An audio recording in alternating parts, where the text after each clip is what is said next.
بسم اللہ الرحمن الرحیم عن ام حبیبہ قالت قال رسول اللہ صلی اللہ علیہ وسلم من صلی فی یوم ولیلۃ ثنتئی عشرۃ رکعۃ بنی لہ بیت فی الجنہ اربعا قبل الظہر ورکعتین بعدها ورکعتین بعد المغرب ورکعتین بعد العشاء ورکعتین قبل صلاۃ الفجر رواہ الترمذی۔ حضرت ام حبیبہ رضی اللہ تعالی عنہ راویہ ہیں کہ نبی کریم صلی اللہ علیہ وسلم نے فرمایا، جو شخص دن اور رات میں 12 رکعتیں نماز پڑھے تو اس کے لیے جنت میں گھر بنایا جاتا ہے، اور وہ 12 رکعتیں یہ ہیں: 4 رکعت ظہر کی فرض نماز سے پہلے اور 2 رکعت اس کے بعد، اور 2 رکعت مغرب کی فرض نماز کے بعد، اور 2 رکعت عشاء کی فرض نماز کے بعد، اور 2 رکعت فجر کی فرض نماز سے پہلے۔ ترمذی شریف نے اس حدیث کو روایت کیا ہے، اور مسلم شریف کی ایک روایت کے الفاظ یہ ہیں کہ فرماتی ہیں کہ سمعت رسول اللہ صلی اللہ علیہ وسلم یقول ما من عبد مسلم یصلی للہ کل یوم ثنتئی عشرۃ رکعۃ تطوعا غیر فریضۃ الا بنى اللہ لہ بیتا فی الجنۃ او الا بنی لہ بیت فی الجنہ۔ مسلم شریف کی روایت کے الفاظ یہ ہیں کہ حضرت ام حبیبہ رضی اللہ تعالی عنہ نے فرمایا، میں نے نبی کریم صلی اللہ علیہ وسلم کو فرماتے ہوئے سنا کہ جو بندہ مسلمان ہر دن میں اللہ جل شانہ کے لیے فرض نمازوں کے علاوہ 12 رکعتیں سنت پڑھتا ہے تو اللہ تعالیٰ اس کے لیے جنت میں گھر بناتا ہے، یا یہ فرمایا کہ اس کے لیے جنت میں گھر بنایا جاتا ہے۔ بھائی عزیز و دوستو، حدیث میں دن اور رات کی سنتوں کی جو تعداد مذکور تفصیل کے ساتھ بتائی گئی وہ تمام سنتیں مؤکدہ ہیں، اور فجر کی دونوں سنت رکعتین سب سے زیادہ مؤکدہ ہے، حتیٰ کہ حضرت امام حسن بصری اور بعض حنفیہ حضرات نے ان کو واجب تک کہا ہے۔ حضرت امام حسن رحمہ اللہ نے تو مغرب کی دونوں سنتوں کو بھی واجب کہا ہے،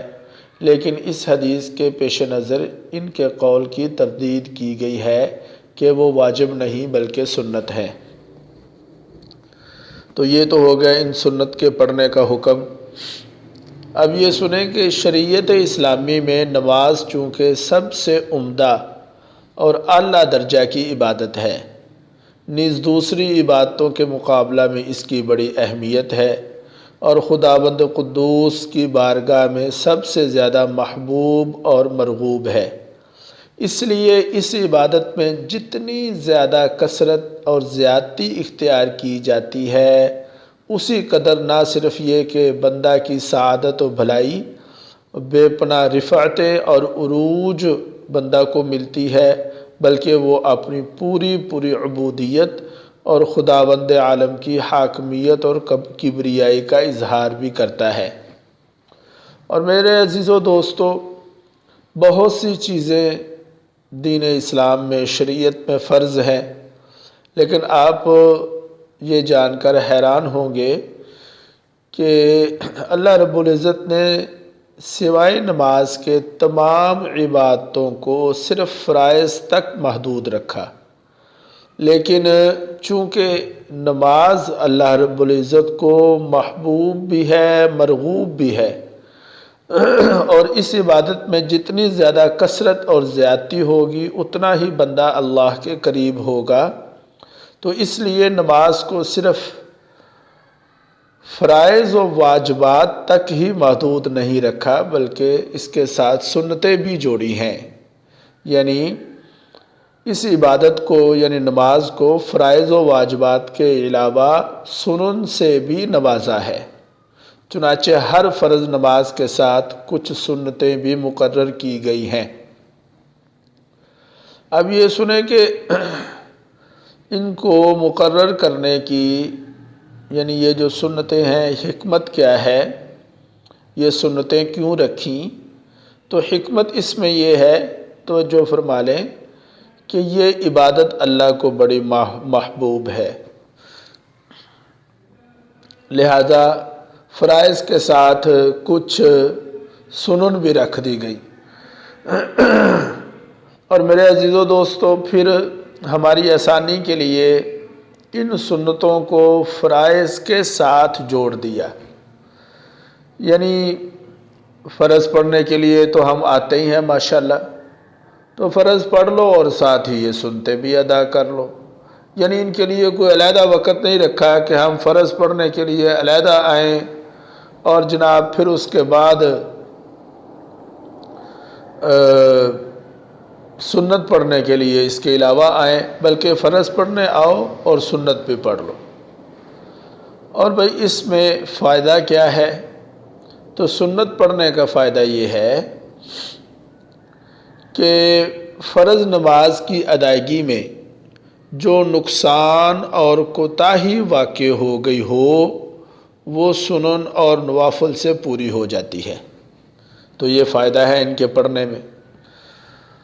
اب یہ سنیں کہ سنتیں یعنی وہ نمازیں جو دن اور رات میں فرض نمازوں کے ساتھ پڑھی جاتی ہیں ان کی دو قسمیں ہیں۔ نمبر ایک رواتب، ان کو مؤکدہ بھی کہتے ہیں، اور نمبر دو غیر رواتب، ان کو غیر مؤکدہ بھی کہتے ہیں۔ رواتب یعنی پہلی قسم وہ سنت نمازیں کہلاتی ہیں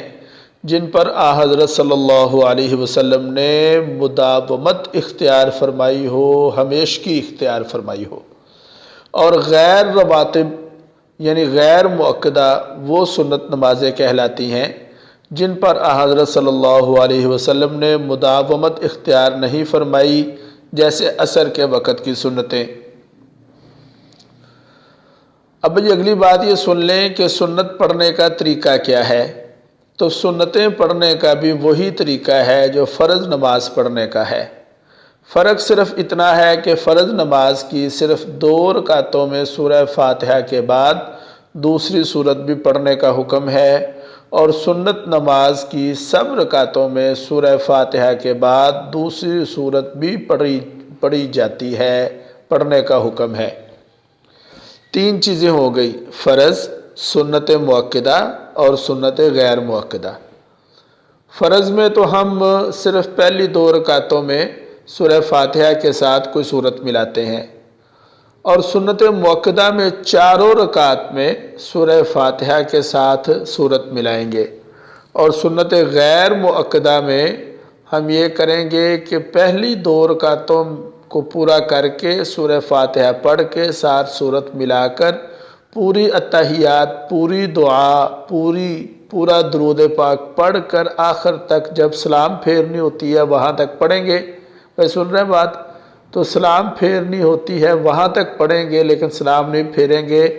تیسری رکعت کے لیے کھڑے ہو جائیں گے اور پھر ثنا سے شروع کریں گے، سبحانک اللہ سے شروع کریں گے، اور پھر یہ 2 رکعتیں جو ہیں یہاں بھی سورہ فاتحہ کے ساتھ سورت ملائی جائے گی۔ تو یہ میں نے آپ کو فرض، سنت مؤکدہ اور سنت غیر مؤکدہ میں جو پڑھنے کا فرق ہے وہ میں نے آپ کو بتا دیا۔ اب یہ بات سن لیں اور سمجھ لیں کہ سنت نماز کی رکعتوں میں جو صورتیں پڑھی جاتی ہیں ان کا برابر نہ ہونا خلاف سنت نہیں، اور علم الفقہ میں یہ بھی لکھا گیا کہ سنت نمازیں دن میں 2 رکعت تک اور رات میں 4 رکعت تک ایک ہی سلام سے پڑھی جا سکتی ہیں، مگر 2 رکعت کے بعد اتحیات پڑھنا ضروری ہوگا۔ پھر اس کے لیے مختلف الفاظ آتے ہیں، چنانچہ جان لیں کہ سنت، نفل، تطوع، مندوب، مستحب، مرغوب فی اور حسن، یہ تمام الفاظ مترادف ہیں، ان سب کے معنی ایک ہی ہیں، یعنی وہ نماز جس کے پڑھنے کو شارع علیہ السلام نے نہ پڑھنے پر ترجیح دی ہے، اگرچہ ان نمازوں میں بعض ایسی ہیں